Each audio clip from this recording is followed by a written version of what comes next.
Gracias, Felipe. Bueno, muy bien. Muchas gracias a todos los que nos acompañen por participar de este encuentro con Marcino Arquitectura. Muchas gracias especialmente a Jorge Marcino, María Inés Busoni, socios directores de la oficina Marcino Arquitectura, que van a compartir con nosotros su experiencia profesional, el recorrido que ellos han hecho en distintos proyectos y específicamente centrado en proyectos educativos. Jorge Marcino es arquitecto de la Universidad Ricardo Palma de Perú, tiene un magíster en innovación de la Universidad Adolfo Ibáñez y también compartió estudios de magíster de arquitectura con nuestro decano Pablo Alar en la Universidad Católica. Pablo Alar les deja muchos saludos, lamentaba no poder estar aquí a acompañarlos hoy. Y es socio fundador de Marcino Arquitectura, que tiene una oficina que partió en Santiago en el 2002 y tiene sede en Lima, en Perú, desde el año 2009, y lleva una práctica profesional reconocida en distintos medios nacionales e internacionales también. Ha participado como profesor invitado en distintas universidades de Chile y de Perú, y sus intereses se centran en la experiencia del recorrido, el diseño enfocado en el usuario y el diseño participativo. Agradezco también entonces a María Inés Busoni, también socia directora de Marcino Arquitectura, que nos acompañó.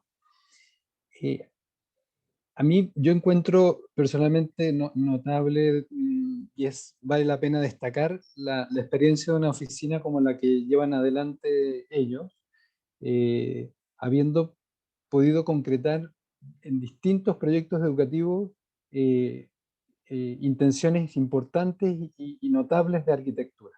No es fácil como arquitecto lograr una especialización, lograr un tipo de edificio, un tipo de usuario, y efectivamente al haber recorrido ya una trayectoria en este tipo de arquitectura se logra una experiencia, un saber hacer, un dominio de los temas que es algo que se refleja en sus obras, en el manejo de materiales, de configuraciones espaciales, de recorridos. Ahí van a explicar ellos más en profundidad este interés específico en lo que es la experiencia del recorrido en la arquitectura y cómo eso se vincula a temas de sustentabilidad.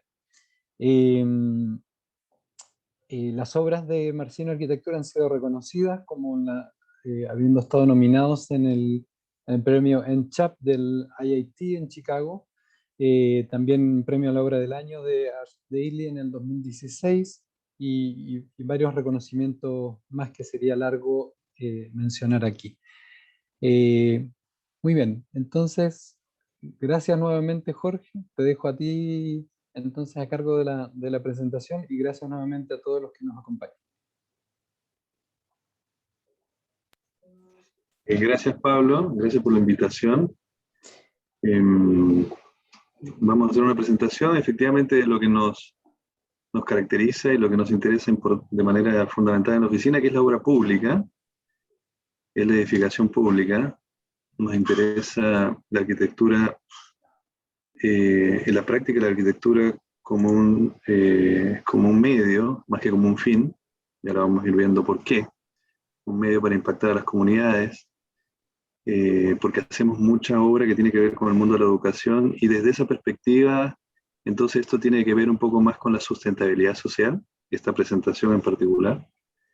Esta presentación creo que efectivamente va a ser una media hora.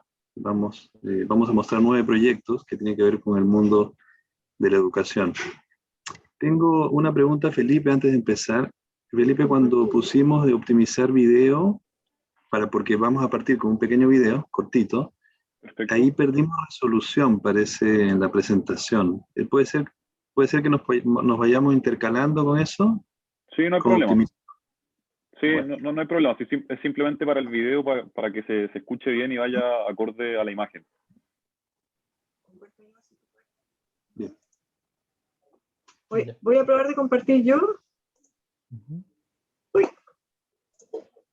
Pero no me dio la opción de...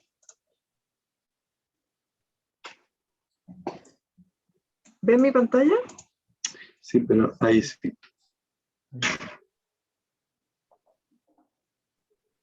Se ve perfecto. Vamos a probar si el video se oye con sonido. Muy bien.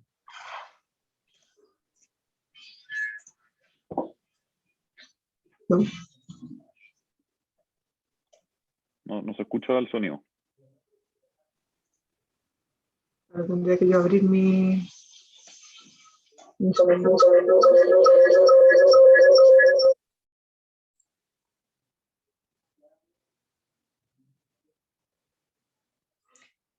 Bueno, mientras se resuelve este tema técnico puntual, yo invito a todos los participantes que quieran hacer preguntas. El chat está abierto.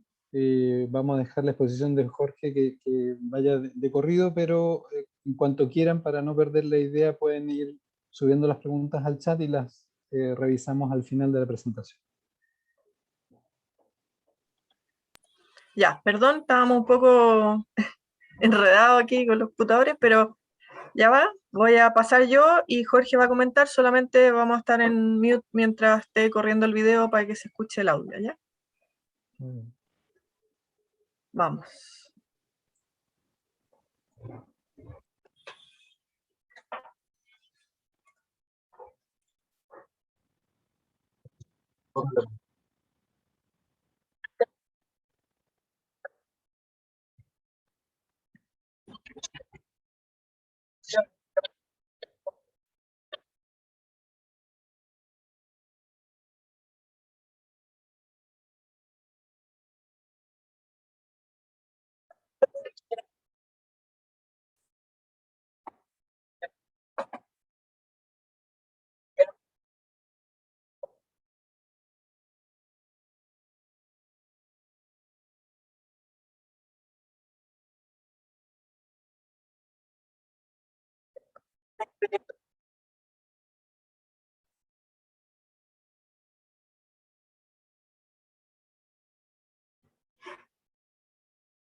Bien. El video que vieron hace un minuto tiene que ver con el planteamiento que les hice al principio, que es entender que la práctica que realizamos en la oficina desde hace 19 años tiene que ver con hacer énfasis en el usuario de arquitectura, pero no para proyectar para el usuario. Nos gusta decir que no hacemos proyectos para el usuario, sino que los hacemos desde el usuario. Entendemos que hoy día no es posible hacer arquitectura pública en la cual no haya una participación activa de la comunidad, y con todas las implicancias que eso conlleva, que tiene que ver con hacernos cargo de las necesidades que tiene la comunidad, hacernos cargo de los sueños que tiene la comunidad, de la cultura, de la identidad comunitaria, de los requerimientos que ellos tienen de manera específica o particular. Desde ahí, entonces, dentro de nuestra práctica profesional, nos parece relevante cada vez que hacemos un proyecto, involucrarnos con las comunidades para levantar insight de diseño. No hacemos codiseño, no hacemos diseño participativo, lo que hacemos es trabajar con las comunidades para levantar insight de diseño, insight arquitectónico. Hoy día vamos a ver 9 proyectos, y aquí hacemos un giro en la presentación porque lo que nos interesa, entendiendo que este es un auditorio, digamos, del magíster, donde son arquitectos finalmente, entonces nos interesa hablar de temas específicos, disciplinares. En este caso nos interesa mucho hablar del recorrido, nos interesa hablar de la promenada arquitectural, que es un tema que nos incentiva, que nos inspira. Siempre nos gusta hablar de las cosas que nos inspiran, y ahí están los libros que en algún momento pasamos, revisamos. Siempre Le Corbusier es una parte fundamental de nuestro pensamiento, entendiendo en profundidad la labor de Le Corbusier, no solamente como arquitecto, sino que también como un pensador, como dice ahí el título, un hombre de letras, un humanista en definitiva. Nos interesa pensar su obra desde una perspectiva evolutiva también, desde una primera fase en la que él entiende que el hombre es un ser racional, es un ser geométrico, es un ser en que uno puede proyectar y hacer un recorrido y hacer una coreografía, si quieres, en el edificio, hasta un Le Corbusier que al final, en los últimos años ya es un ser sumamente sensible, ese hombre racional, geométrico, muy en el pensamiento y la filosofía francesa también, del iluminismo probablemente, se convierte finalmente en un hombre tremendamente sensible a su contexto, tremendamente emocional y experiencial. Ese es el último Le Corbusier. Bueno, entre medio han pasado muchos años tal, y aparece finalmente, por ejemplo, Palasma, por decir alguien más contemporáneo, o Careri también, con el deambular y el recorrer.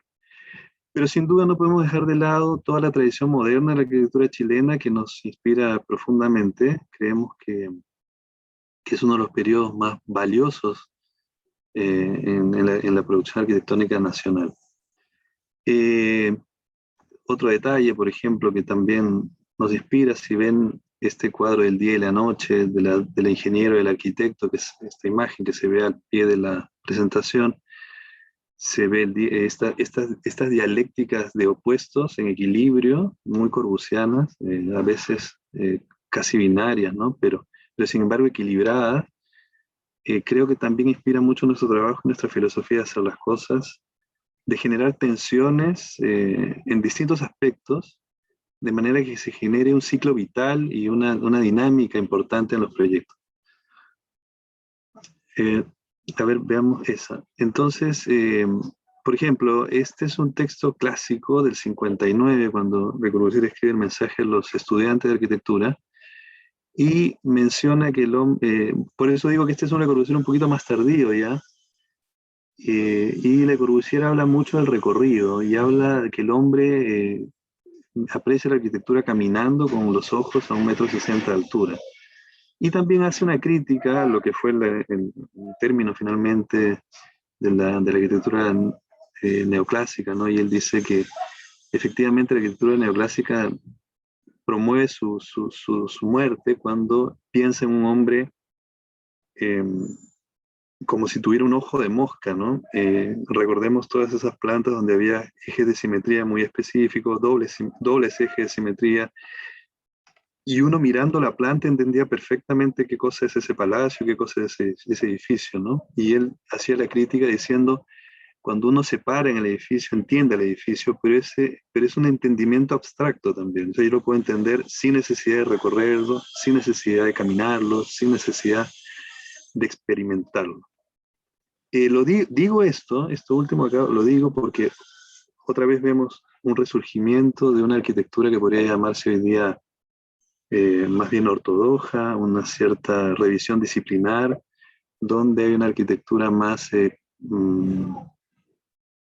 constitucionalista, diría algún crítico de arquitectura, una arquitectura que es tremendamente disciplinar y que otra vez vuelve a conversar de la arquitectura entre arquitectos, con herramientas arquitectónicas, con un lenguaje arquitectónico. Nuestro interés, entendiendo que todas las posturas, posiciones y aproximaciones a la profesión son todas válidas, sin embargo nuestra posición es más bien abierta, de hacer una arquitectura heterodoxa, de hacer una arquitectura inclusiva, de hacer una arquitectura que no es un elemento finito. Ya digo, la arquitectura para nosotros es un medio, no es un fin. No hacemos una escultura que está perfectamente resuelta y no tiene otras posibilidades a futuro. Más bien pensamos en una arquitectura que puede ser híbrida, que se puede alterar en el tiempo, que se puede modificar en el tiempo, que puede sufrir modificaciones. En ese sentido, no es una arquitectura finita, limitada, ¿no? Eso es bien importante. Hacemos una arquitectura donde no lo hacemos para dialogar entre arquitectos, sino lo hacemos para dialogar con las comunidades, para dialogar con los usuarios. Esa es la manera de entender la arquitectura que hacemos.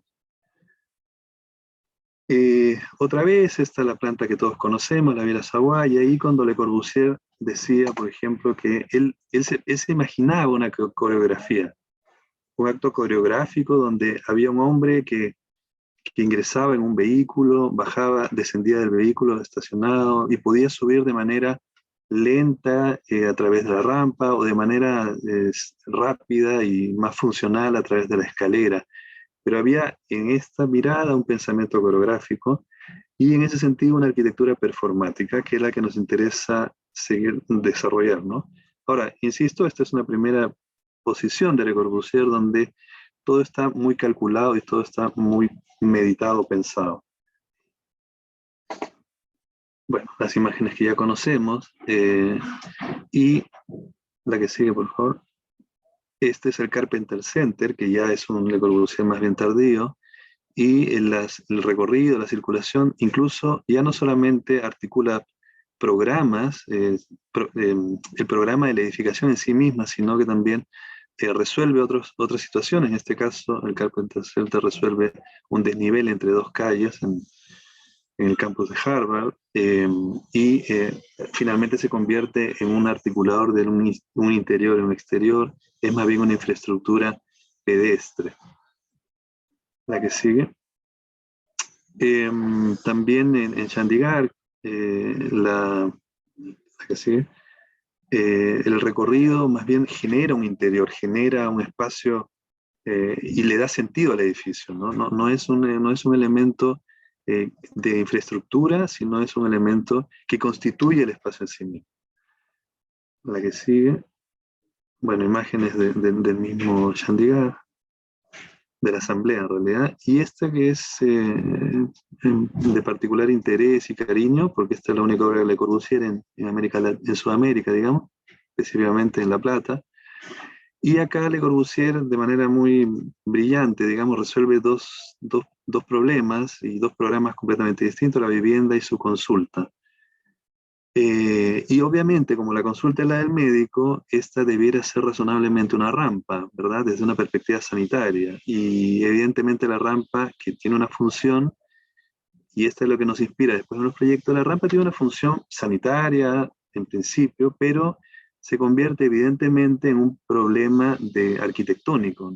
Y en eso nos aproximamos a algo que Pablo nos había comentado antes de iniciar la charla, que es cómo las normas, en definitiva, pueden ser las reglas con las que el arquitecto se mueve dentro de un juego. Y para nosotros las reglas, efectivamente, conocerlas con precisión y conocerlas y practicarlas, definitivamente te llevan a un espacio de libertad. El tener reglas muy claras y haberlas practicado mucho, efectivamente nos permite fluir dentro de esto que se puede entender que es el juego de la práctica arquitectónica. Ahí vemos el corte, que es ya lo que les había comentado. Entonces la rampa, que en principio resuelve un problema sanitario, técnico, funcional del consultorio, finalmente es la manera de aproximarse de manera elongada a la escalera a la casa, a la que se accede a través de la escalera. Pero este tema que tiene que ver con el recorrido y las rampas tiene un origen más concreto, más específico, que yo diría que tiene dos vertientes fundamentales.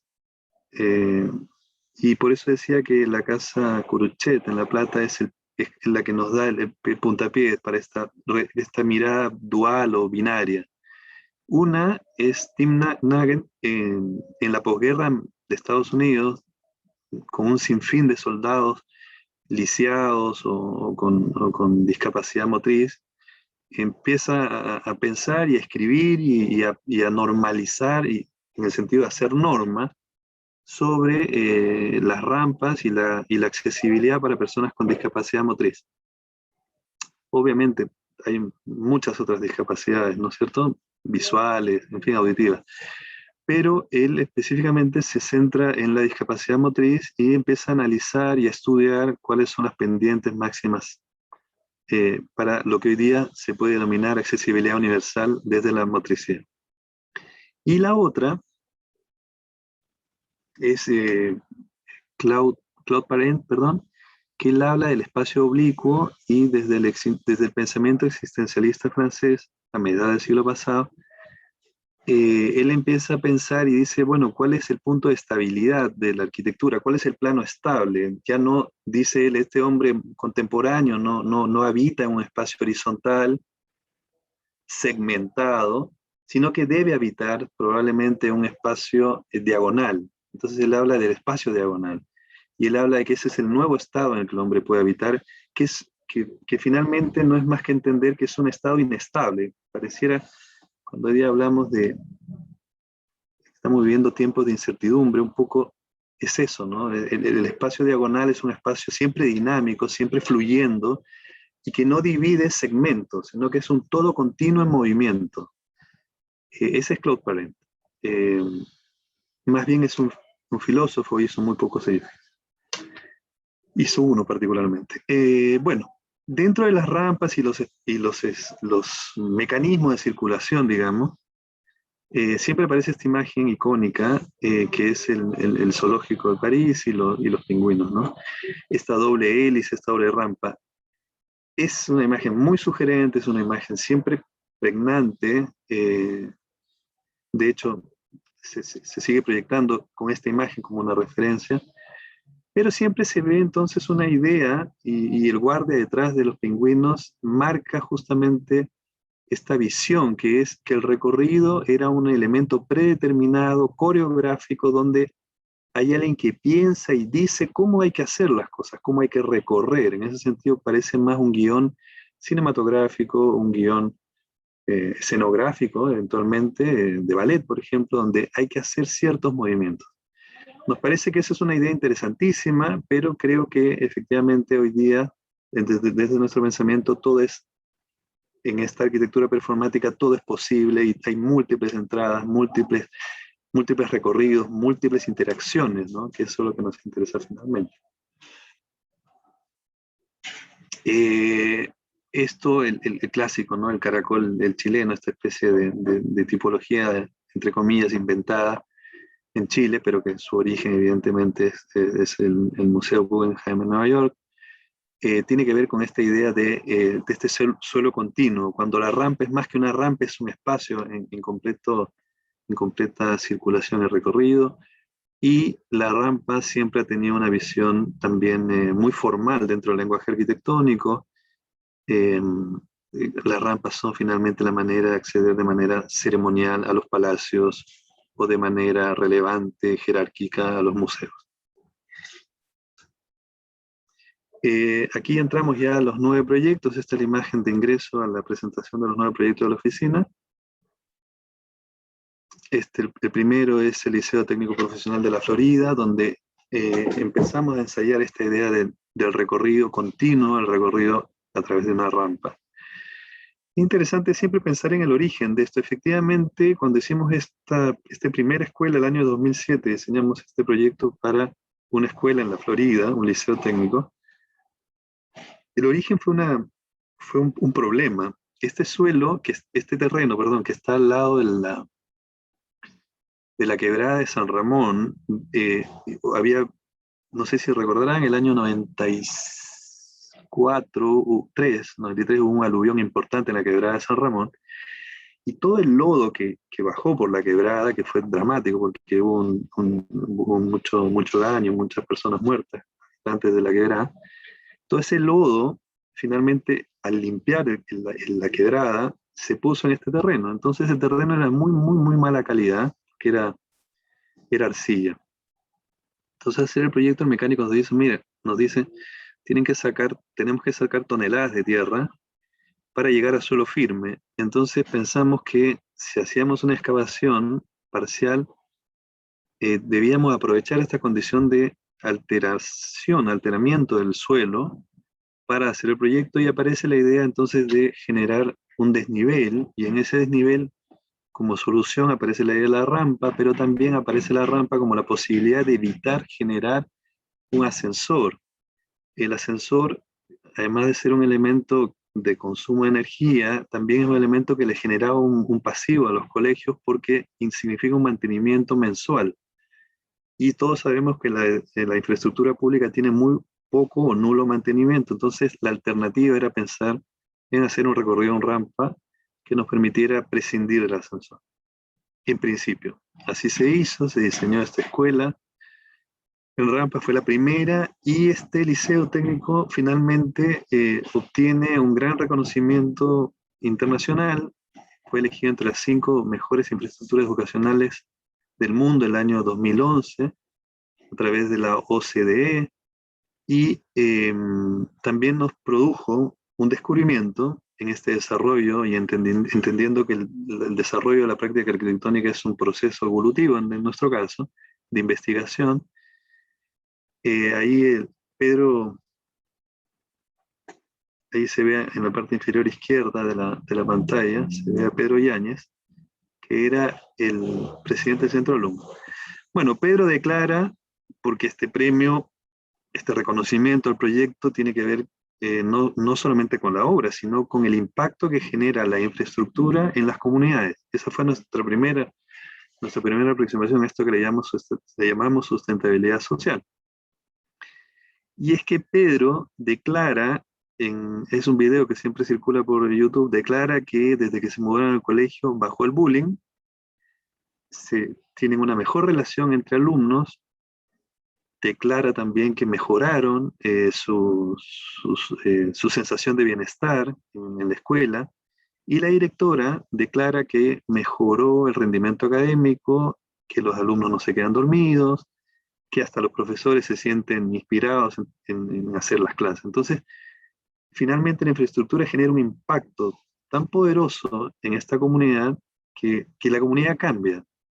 Una comunidad que antes se veía en conflicto, hoy día resulta, en ese momento en que Pedro Yáñez lo declara, resulta una comunidad virtuosa donde hay un desarrollo social.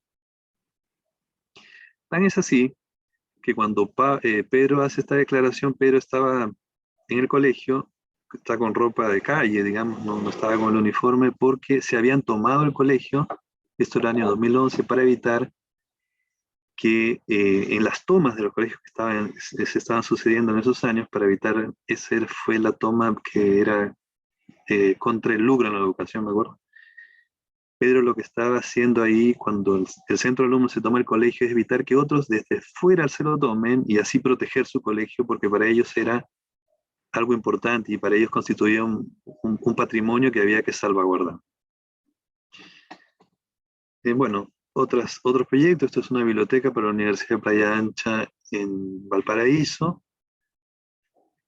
que se desarrolla completamente también con un sistema de rampas que conecta los distintos niveles, pero también segrega las funciones. Hay una función administrativa y de colección y otra más bien de lectura y de difusión.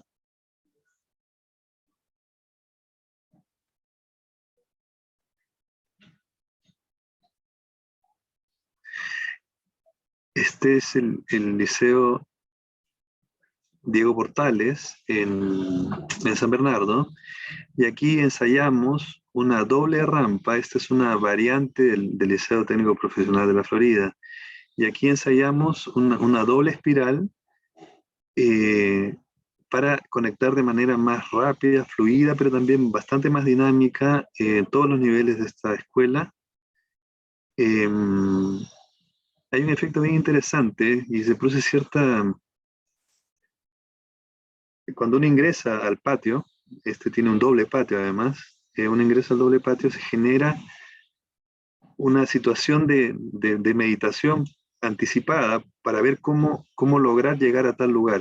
Es un efecto que finalmente es una consecuencia de un pensamiento que nos lleva a repensar y a replantear el tema del recorrido y de la rampa, del recorrido continuo y de lo dinámico dentro de este espacio. Estos proyectos son de hace 10 años u 11, y como van a ver, en la medida que vayamos avanzando en los años, esto se empieza también a tornar bastante más complejo. Esta es la Biblioteca Pública de Independencia. Es importante decir que estos proyectos como son todos públicos, tienen que ver con concursos de arquitectura o con licitaciones públicas. La biblioteca también la pensamos desde una aproximación desde el paseo. Las bibliotecas no son lugares para archivar o directamente para ir a leer, sino que son lugares de difusión de la cultura. Y en Independencia particularmente, esta biblioteca hoy día es un centro cultural que acoge a una comunidad inmigrante muy importante. Y la rampa que irrumpe y divide el programa en dos, y además conecta los diferentes niveles, se convierte en un elemento protagónico y principal del edificio. Me parece que hay un pequeño video.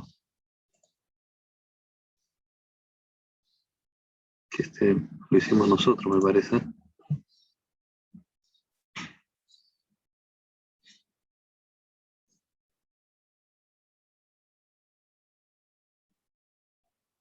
Como que no funcionó.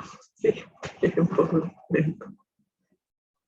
Justo estamos viendo lo que no es, que es la escalera y no la rampa. Bueno, ahí siempre aparece en nuestros edificios la necesidad, la rampa es el lugar de paseo, la rampa es la manera de recorrer sin preocuparse, de recorrer sin mirar lo que estamos pisando, sino que es la manera de deambular, es la manera de pasear, mientras que la escalera es la manera de ir de un lugar a otro de manera rápida. Entonces son dos instancias muy, muy distintas, ¿no? Bueno, algo no funcionó en el video, vamos al siguiente. Este es el Departamento de Física de la Universidad de Tarapacá. Este edificio particular me parece tremendamente importante en nuestro trabajo por diversas razones. Primero porque en verdad el encargo fue hacer un edificio para el Departamento de Física, que es un departamento muy pequeño en la Universidad de Tarapacá, y nos dieron el emplazamiento. El edificio es el que se ve al centro de la imagen, quiero decir, pero a la izquierda había una preexistencia que en algún momento fue pensado como un edificio que era el doble del que se ve. Estoy hablando siempre del edificio que está a la izquierda. Y entonces el edificio de la izquierda se construyó la mitad nada más. Entonces el edificio quedó trunco, quedó con unos pasillos abiertos que no conectaban. Ahí se ven es un edificio de 3 niveles.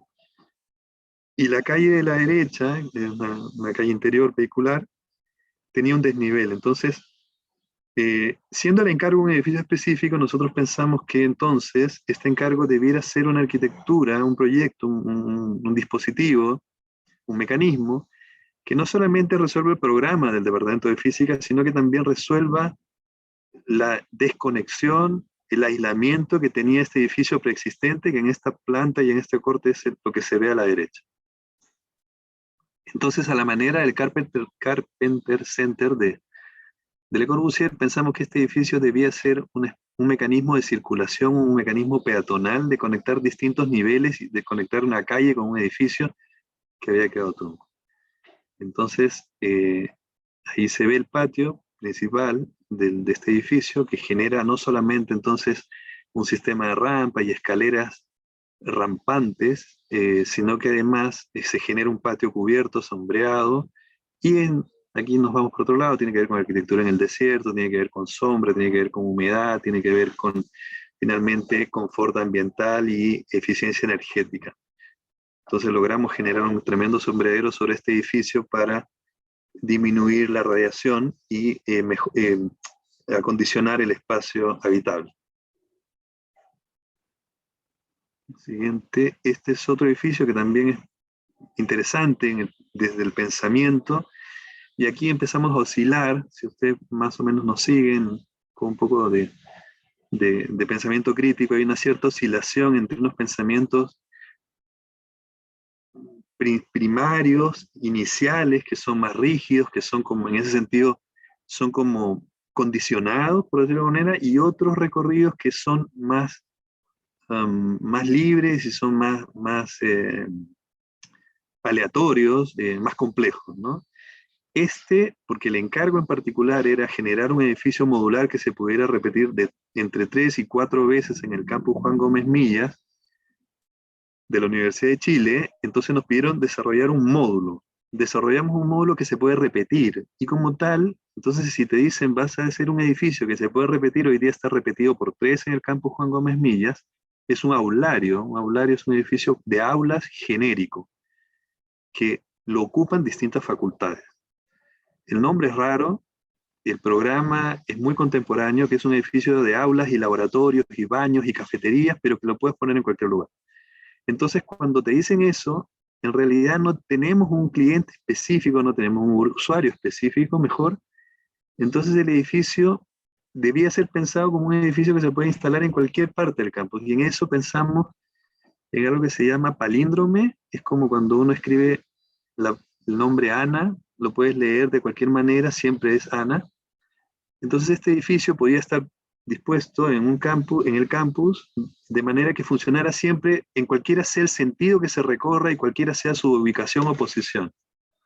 Entonces este edificio efectivamente es un edificio palíndrome, es un edificio que se ve igual de izquierda a derecha, derecha a izquierda, con un recorrido que también puede ser en espiral o un recorrido en forma de S, y que aparece acá la posibilidad de la circulación y el recorrido continuo dentro del campus. El edificio, pensamos nosotros, no podía ser un edificio finito, terminado, donde yo entro, subo y salgo por donde entré, sino que debiera ser un edificio donde todo el recorrido nunca uno parara y en ese sentido estuviera plenamente integrado al fluir del campus, al fluir de los alumnos, al fluir de los profesores, y quien circulara por el campus. Este edificio en el fondo se convierte como si fuera un puente, es un edificio que uno puede recorrerlo permanentemente. Es un edificio que uno atraviesa y no es un edificio al que uno llega, es un edificio que uno puede seguir y fluir permanentemente. Este es un pequeño video también que hemos hecho nosotros, entonces uno va de un lado para otro y siempre continúa. Ese es como un permanente fluir.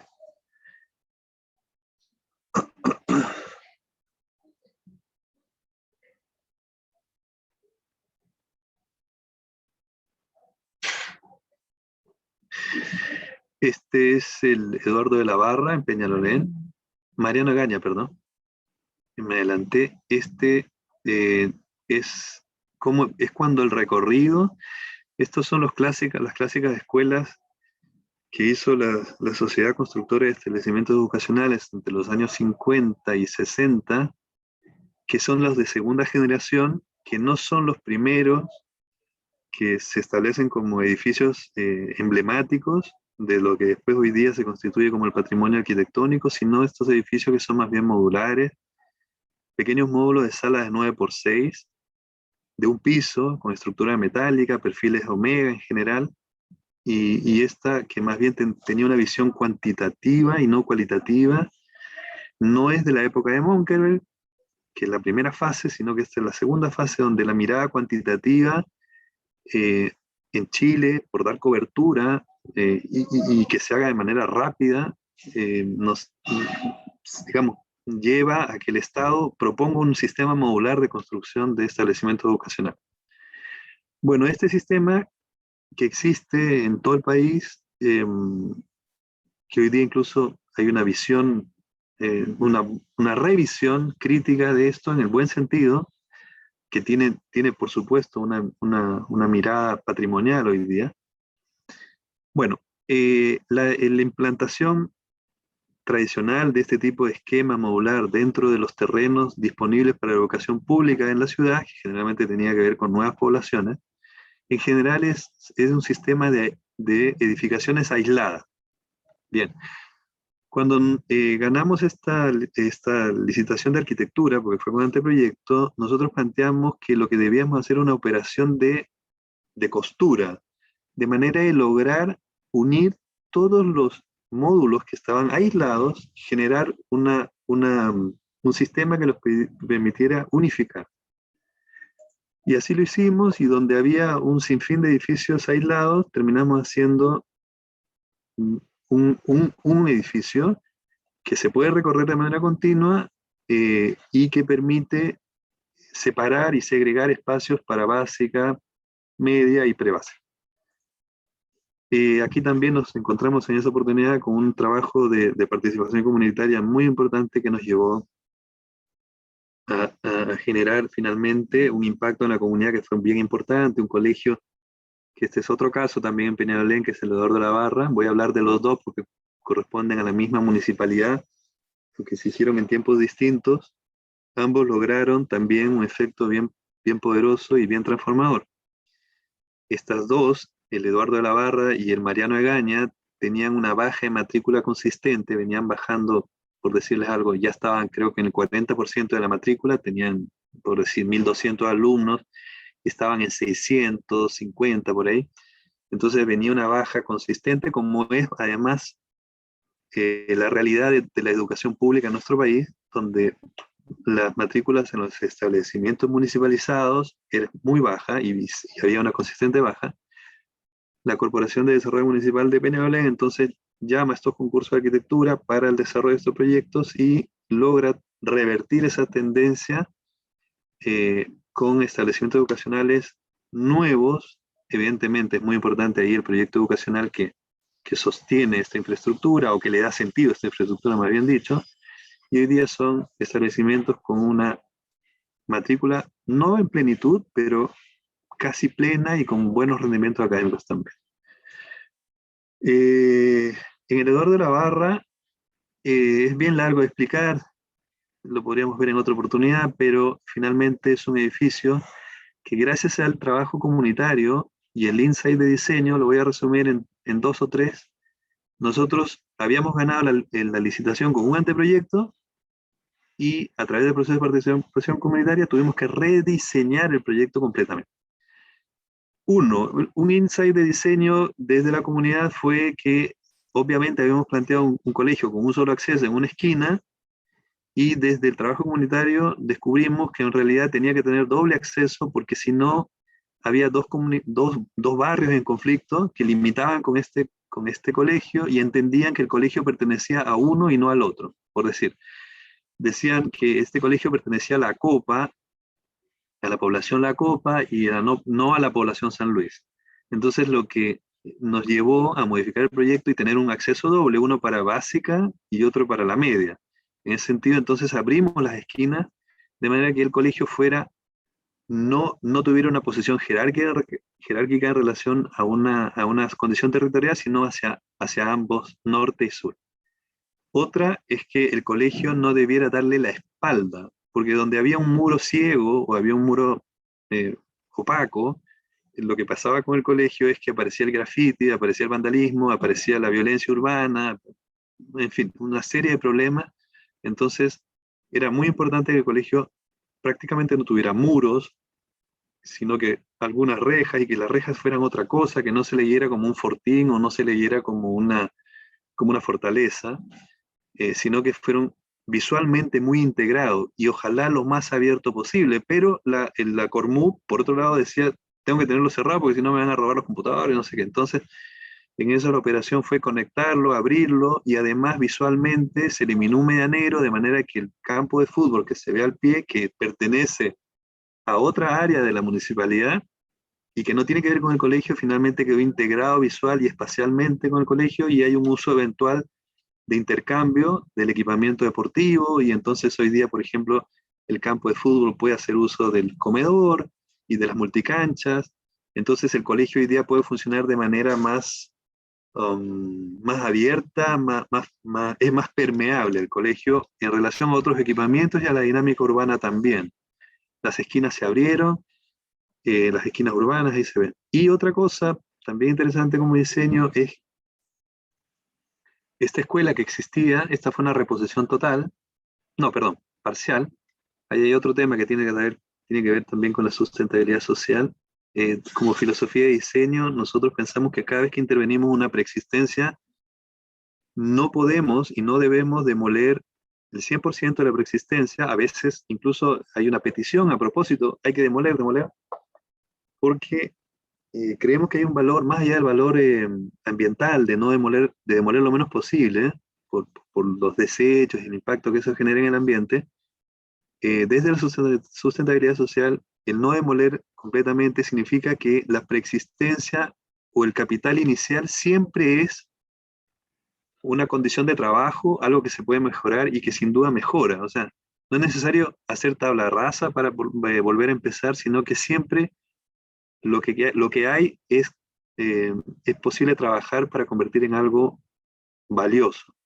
Pero también hay otra idea, y es que cuando se hace un colegio de nuevo, muchas veces lo que se hace es tomar la población de la comunidad del colegio y separarla en otros colegios alrededor de la comunidad para lograr que el colegio se construya de una sola vez. Entonces así construyes el colegio y después cuando se termina el colegio le dices a los alumnos que repartiste en 3 o 4 colegios de la comuna y dices, bueno, vuelvan.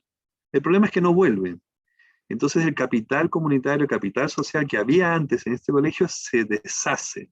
Entonces otro tema súper importante cuando se diseñan colegios que existen, es que ojalá los colegios se diseñen por etapas y se construyan por etapas. Que así lo hicimos en el Mariano Agaña también, porque es la manera de mantener el capital social de una comunidad. Si tú lo atomizas y después lo intentas recuperar, no se recupera y se convierte en otra cosa. Se pierde ese capital. Entonces es muy importante, cuando uno interviene preexistencias, tener en cuenta a los usuarios desde varias perspectivas. Hablé al principio de una perspectiva simbólica y también hablé desde una perspectiva cultural, identitaria, que si se atomiza, se pierde. Bueno. Y finalmente, este es en la Facultad de Administración y Economía de la Universidad de Santiago. Este es un edificio que acabamos de terminar en Estación Central, en el campus que diseñaron Brechani, Valdés, Castillo y Huidobro para la Universidad Técnica del Estado en su momento, hoy día la Universidad de Santiago, la USACH, donde había un estacionamiento, un parking vehicular. La facultad nos planteó la posibilidad de edificar su nueva infraestructura para albergar además el crecimiento de los alumnos. Ellos piensan, y así pasó, digamos, duplicaron la cantidad de alumnos, y la estrategia fue, toda vez que el campus, lo que caracteriza al campus de la USACH son las áreas verdes, las áreas libres, y hay una baja densidad de edificación. De hecho, había un anteproyecto que era de baja altura, pero que ocupaba, por las demandas de superficie, ocupaba prácticamente el 100% del parking de estacionamientos.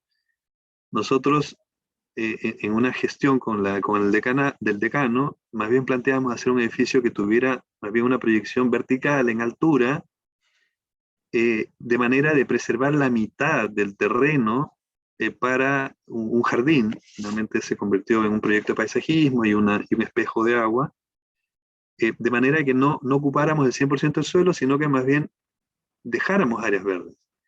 Y el edificio además se compone de dos volúmenes, uno de 6 pisos, que es en espiral, y otra torre, tiene que ver con aulas de pregrado y aulas de posgrado en la torre. Y en ese encuentro entre la torre vertical y el edificio en espiral, en la techumbre hay áreas verdes también, entonces se convierte en un mirador y recuperamos de alguna manera, en alguna proporción, el footprint del edificio lo recuperamos en este nivel 6. Este es un edificio que tiene 12 niveles en la torre y 6 niveles en la placa, digamos, que es el área de pregrado. Ahí se ve la planta donde está este recorrido en espiral continuo, y acá la posibilidad de recorrer este edificio es diversa, es heterogénea, o heterodoxa, de manera que uno puede generar distintas maneras y modos. Incluso no solamente hay circulaciones verticales a través de ascensores, unos que son panorámicos, otros que no, sino que también aparece por primera vez en nuestra posibilidad de hacer proyecto la idea de instalar unas escaleras mecánicas que nos permitan llegar de manera más rápida, fluida y de manera con mayor volumen al nivel 6, donde habíamos proyectado un jardín, un techo jardín, que mira el campus desde el 6º nivel. Ahora, la decisión de tener 12 pisos y estar en la ubicación y la posición en la que está, porque este era un terreno residual, como digo, era un terreno de estacionamientos, que colinda con un medianero, con una vivienda urbana de baja altura, y que no tenía presencia en el campus. Entonces, el hecho de construir esta torre de 12 pisos coincide perfectamente con el eje de la calle El Belloto, de manera que se convierta espacialmente en un elemento que marca la extensión del campus, que es un campus urbano, el campus de Lusac, desde la autopista central, y donde hay un estadio, hasta la avenida Matucana. Entonces este edificio, que no tiene una imagen urbana en el sentido de tener una primera línea contra, digamos, las calles o avenidas de Estación Central, sin embargo aparece en su posición vertical en el paisaje territorial como un elemento vertical específico, alineado con el eje de la avenida El Belloto. Como ven acá, en esta imagen hay múltiples posibilidades en esta representación que tiene que ver con el constructivismo ruso, que nos interesa como imagen de movimiento y una imagen de una dinámica permanente. Entonces se grafica en color todos los elementos que son de circulación, y aparece también como una manera de hacer una arquitectura que tampoco pretende ser estrictamente académica, sino que más bien tener un vínculo más común, incluso también más popular. Aparece esta tensoestructura blanca y que tiene que ver con la imagen urbana que uno tenía de Estación Central ahí en la esquina de Alameda con la autopista central donde estaban los circos, ¿no? Es un espacio que desapareció, una expresión cultural popular que también hoy día está más bien en retirada aparentemente. Bueno, entonces nosotros retomamos esa idea y damos cubierta al espacio central de la Facultad de Administración y Economía. Esta es una imagen del edificio. Bueno, estas son fotos de Pablo Casals. Este es el patio, el ojo y la tensoestructura que le da cobertura a este patio. Y ahora vamos a ver un pequeño video, entonces tengo que hacer un cambio. Me dice acá Mané. Un minuto, por favor. ¿Cerraste el retorno? Espera, voy a poner acá. Acá tengo que mejorar el... No. Oh.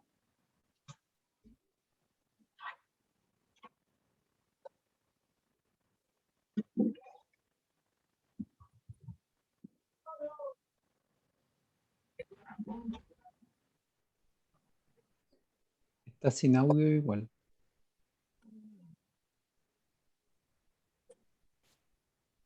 ¿No se escucha? No. Es que al compartir, cuando está la opción compartir, abajo sale optimización de audio. Optimizar video o audio. Voy a compartir de nuevo. Ya, perfecto. Abajo sale con optimizar clip de video. O compartir sonido también. Hay que apretar.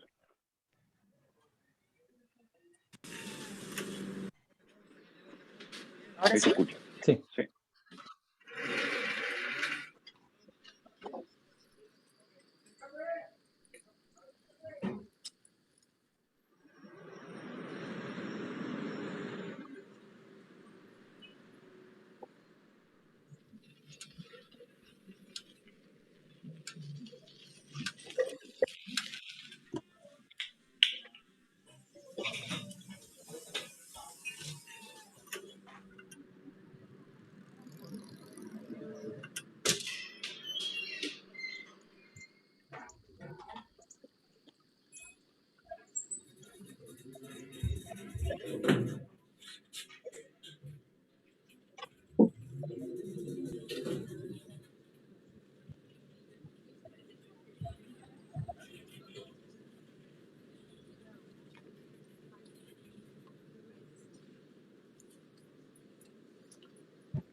No sé.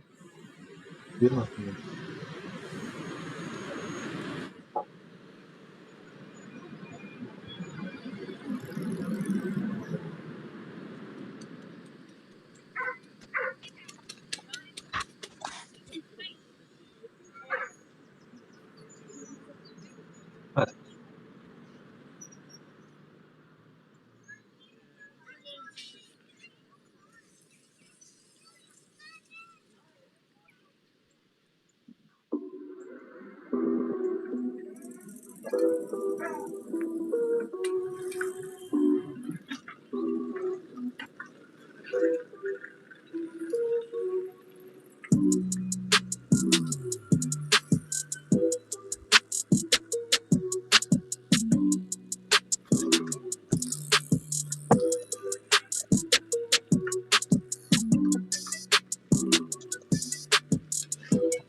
Sí.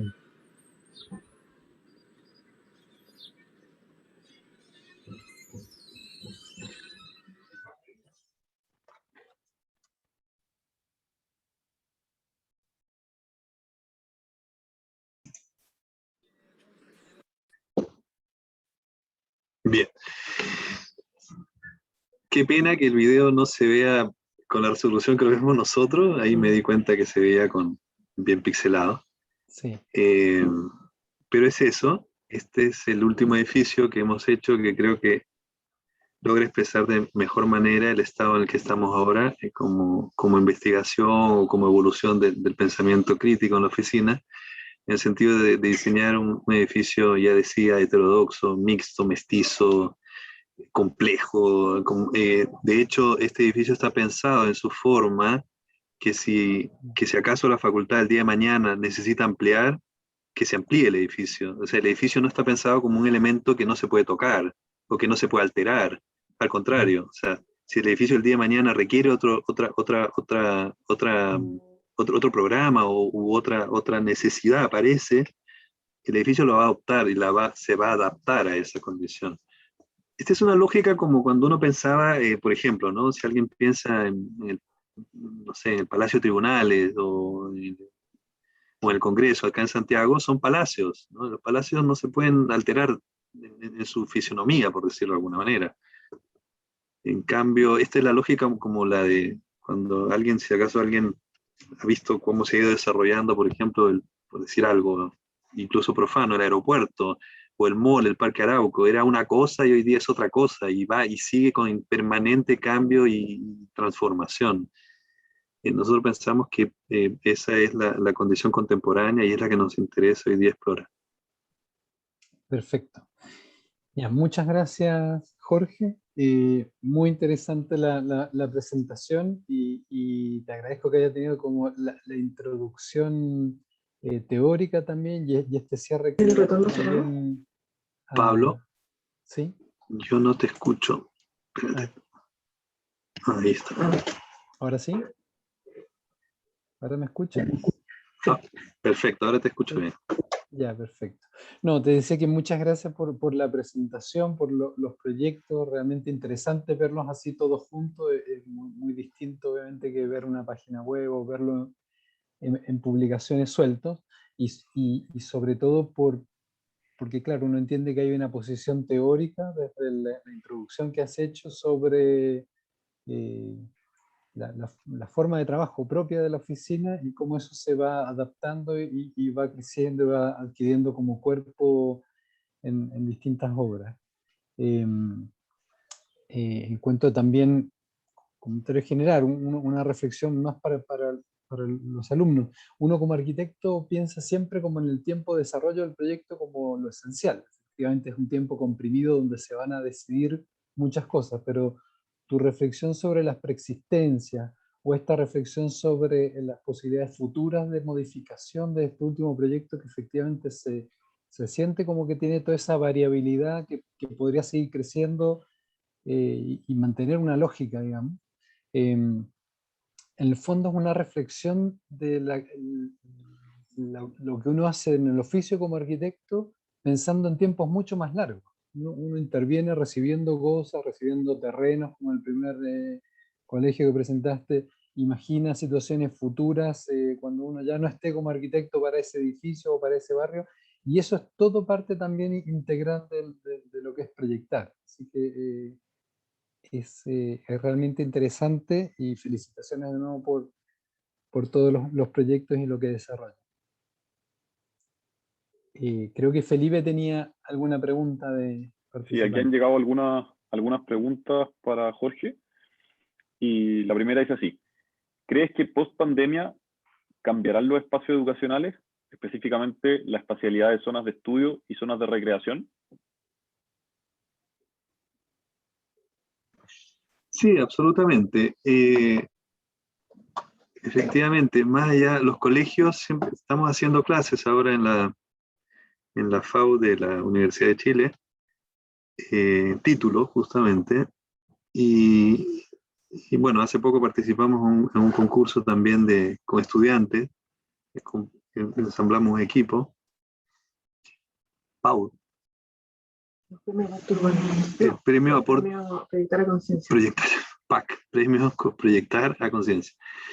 Y efectivamente ahí reflexionamos sobre que hoy día los colegios y post pandemia, los colegios ya, o sea, los colegios hay que entenderlo, y la pandemia así lo ha precipitado, lo ha hecho más evidente. Los colegios son más que colegios. O sea, los colegios son centros culturales, centros comunitarios, centros de votación, centros de salud, centros de alimentación. Los colegios son refugios cuando hay un evento climático, un terremoto. Entonces los colegios son un montón de cosas, ¿no? Los colegios son el centro social de la comunidad. Cuando la comunidad es una comunidad escasa de recursos, el colegio es la multicancha, es el espacio de deporte, es el casino, es un montón de cosas. Entonces el colegio efectivamente así se tienen que ver. Hoy día pensamos que los colegios no se pueden seguir mirando como infraestructuras educacionales, son infraestructuras sociales, son infraestructuras culturales, ¿no? Comunitarias. Y esa es la primera mirada. La otra, que es la segunda derivada, que tiene que ver con las cosas específicos sanitarios, sí, va a haber un impacto, pero que eventualmente también pensamos que no va a ser permanente o va a ser cíclica, vendrán otras pandemias, ¿no? Entonces, lo permanente pensamos hoy día es que la infraestructura educacional es otra cosa. Eso va a ser permanente de aquí en adelante, porque además los modelos de educación han cambiado, los modelos híbridos, ustedes mismos, nosotros también, de hecho, hacemos clases todos los viernes a través de Zoom, entonces vamos a volver a juntarnos y reunirnos físicamente, pero hoy día la infraestructura educacional requiere abrirse a esos otros usos y hacerlos ya conscientes. O sea, el diseño del arquitecto sobre la infraestructura educacional tiene que ser consciente como otra cosa, no puede ser una posibilidad, es algo permanente. Perfecto, muchas gracias. Acá han ido llegando varias preguntas. Les digo al tiro a todos que por temas de tiempo no vamos a poder hacer todas, pero aquí hay una segunda pregunta de Felipe que dice, creo que la reflexión sobre la circulación y la promenade son relevantes y significativas. Me gustaría saber su opinión personal sobre el aula de clases y cómo podríamos desdibujar el clásico binomio sala de clases y espacio de circulación y poder quizás integrar ambas partes.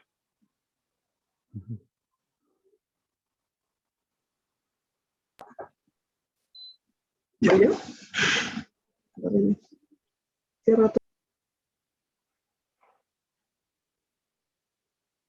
¿Se escucha ahí? Sí, se escucha. Bueno, gracias Felipe por la consulta. La verdad es que estamos siempre intentando llegar a repensar la sala de clases. Si ven en casi todos los proyectos que hemos mostrado, hemos hablado del recorrido, desde la aproximación de los espacios públicos dentro de los establecimientos. Cuesta llegar a la sala de clases. La sala de clases habitualmente es un espacio más formal. Lo era más aún antes, cuando había tarima en las salas de clase, entonces había una condición como de superioridad del profesor respecto de los alumnos, eso ya se ha eliminado. Lo que creemos es que, bueno, tenemos un pendiente ahí en repensar la sala. Estamos, de hecho, trabajando con los alumnos este año. Hay varios que están abordando proyectos educacionales. Estamos tratando de investigar un poquito en ese tema. Y a propósito de la pandemia, también nos vemos un poco obligados a repensar los espacios desde la funcionalidad, desde la flexibilidad a la que están llamados a tener hoy día todos los espacios de una escuela. Ahí en la Universidad de Tarapacá hemos hecho, y en el edificio FAE también se han planteado ciertos espacios asociados al mix entre docencia e investigación, donde podemos generar espacios más flexibles con distintas secciones. En el caso de la Universidad de Tarapacá, en un proyecto de aularios que no mostramos hoy día, pero que está ya desarrollado como proyecto y prontamente se va a construir, implementamos un sistema de aulas ETASI, tipo ETASI, que es una modalidad del País Vasco que promueve la investigación cruzada y la polinización cruzada en los procesos de investigación y docencia. Ahí estamos siempre tratando de ir acortando la escala. Normalmente vamos de la escala urbana a la escala del cuerpo y siempre nos cuesta llegar a esa última escala, ¿no? Perfecto, muchas gracias. Muchas gracias. Por temas de tiempo no vamos a seguir con las preguntas, pero aquí mandan muchas felicitaciones, muy interesante la charla, muchas gracias, increíble presentación. Eso, así que el público quedó contento. Muy bien, muchas gracias Jorge, gracias María Inés y a todos los que han participado de este encuentro.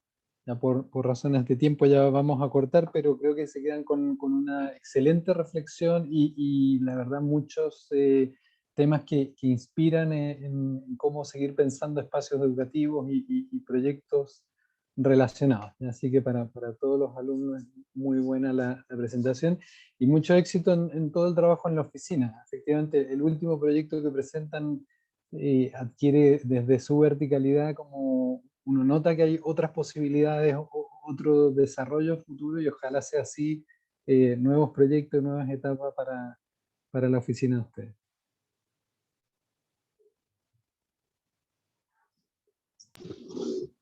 Gracias a ustedes. Ya, muy bien, muchas gracias. Gracias, Pablo. Gracias, Ya, Felipe. que estén muy Que bien. estén muy bien. Gracias Ya, María nos Inés, vemos. gracias Jorge, y gracias a todos por participar. Que estén muy bien. Muy bien, adiós.